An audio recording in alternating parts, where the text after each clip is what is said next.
Israel has been witnessing chaos on a societal, political, and security level ever since the 7th of October, and now we have another episode in the chaos that's been happening. We had a report today that during a cabinet meeting, during which the Israeli government was discussing the prospect of a ceasefire, what they demand, and the situation when it comes to the Israeli prisoners of war in Gaza, during which Benjamin Netanyahu stated that the Israeli prisoners in Gaza are suffering, but they are not dead. This sparked outrage amongst the families of the prisoners, who criticized them heavily, and they said that Benjamin Netanyahu is putting sticks in the wheels of the negotiations. He's doing everything to hinder them for his own political purposes, that the security establishment already agreed on a ceasefire and it's only Benjamin Netanyahu preventing it, leading to the death of more Israelis. But the more significant response came from the head of the Mossad.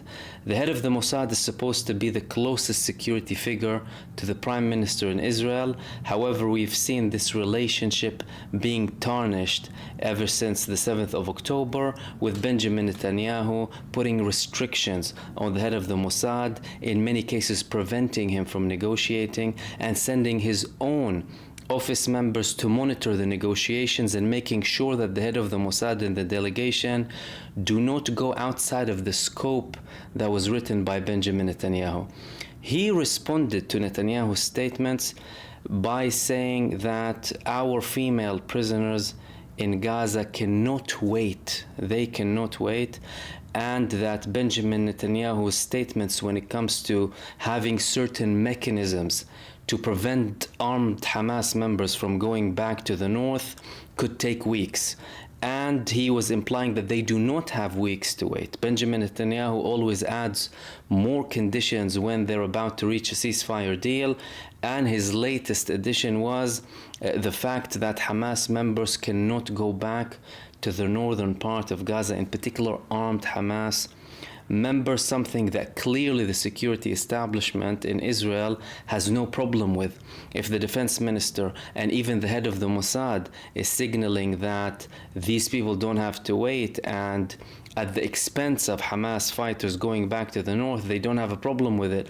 But Benjamin Netanyahu is clearly putting more restraints and more difficulties when it comes to the negotiating delegation and the negotiations for the ceasefire to continue in his position after the pressure that he's been facing from Itamar Ben-Gvir and Bezalel Smotrich.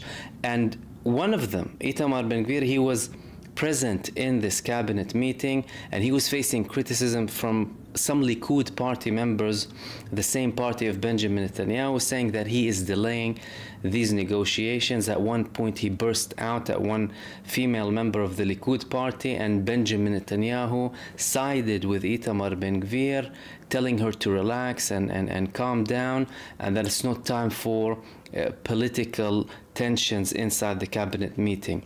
All of these things indicate that Benjamin Netanyahu is still going on with his refusal for a ceasefire, and he's going to continue finding ways to make it impossible to reach a ceasefire deal so long as this ceasefire deal does not serve him and his political purposes, including remaining in power the day that the war ends.